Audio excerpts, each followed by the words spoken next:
Hi, I'm Bella, and I'll be covering pencils. Hello, I'm Siji, and this podcast has the history of pens and pencils. We will be covering this podcast in our creative process class. Hey, my name is Joe, and I'll be talking about pens. Pens and pencils. Pens or pencils. I mean, we all use them, but do you know where they came from? Who invented them? During this podcast, we will go over all of these things. We all have our favorite one, but why, and what are the differences? Pens are a wonderful invention. They have been used throughout history. They were first invented 5,000 years ago by the ancient Egyptians. They used reed straws and ink made of soot or red orge mixed with vegetable gum and beeswax. Really?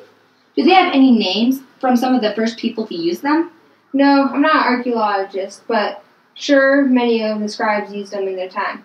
Though something I do know is that the U.S. Navy forbade the use of red pens for marking maps. At night, ships used red light, which would turn the red markings invisible, causing disaster. Oh, that's pretty cool, I guess. People always look for the best of something: best hair, best car, best pen. And the best, most expensive pen in the world is worth $1.47 million. It's called the Aurora Dynamite.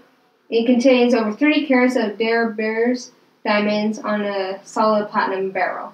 Why would there be a pen that costs $1.47 million, and how?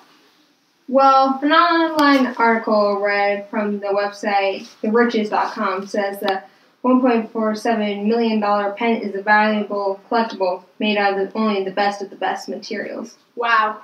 Now let's talk about pencils in all their glory. They were invented by a French scientist named Nicolas Jacques-Cant. He used a mixture of graphite, clay, and water baked into a kiln to create the lead of the pencil. Pencils were made because people thought they would be easier than pens. First of all, they don't smear, they allow flexibility with their soft wooden frame, and they were cheaper to make than pens were, and still are. Whatever. Some say that the word pencil comes from the Latin word pensillus, which means little tail. Another is that it's from the French pincel, meaning little paintbrush. Well, with those facts being said, let's talk about which one is better. In my opinion, a good pen writes smoother and cleaner than a good pencil.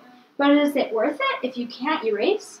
Many people would argue that an eraser mark is cleaner than a pen smudge, depending on how good your eraser is. Speaking of erasers, before they were invented, writers and artists used breadcrumbs to erase their mistakes. Wait, do you not hear the pen finally came out with an eraser? Yeah, what year did they steal the pencil's amazing feature? Somewhere in the 1980s. Wow, the pen sure was late to catch up on the pencil's technique. Alright, now back to the facts.